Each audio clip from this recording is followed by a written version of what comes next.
ษณีย์วัฒนธรรมขับล้ำส้นเผ่าเสริญทางเจ้าเวสงเมืองเงินตั้งอยู่เขตเมืองเหนือของแขวงสิงห์บุรีห่างจากเทศบาลแขวงประมาณ139กิโลเมตรประกอบมี22บ้าน5เผ่าคือเผ่าละลุมเผ่าลือเผ่ากุมมุกเผ่ามงและเผ่าไพรประชาชนภายในเมืองมีมูลเสื้อทุบันขยันเขียนและมีมูลเสื้อหักศาสตร์หักต้นเกิดเมืองดอนมีวัฒนธรรมและฮิตของประเพณีอันดีงามของเผ่า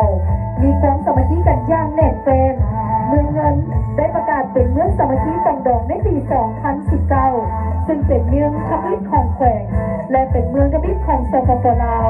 วิสัยทัศน์ของเมืองเงินคือสืบต่อสร้างเมืองเงินเป็นเมืองปลูกพืชเป็นสินค้าไม่บังไม่ในมาอย่างพลาและพัฒนาบริการทั้งผ่านเพื่อเสื่อมยงเสื่อมจอดตามทิศสีเขียวยืนยง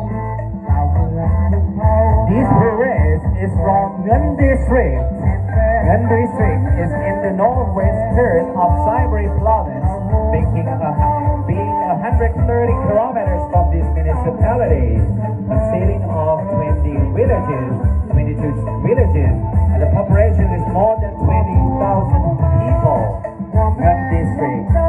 is a passing route which has international immigration bonded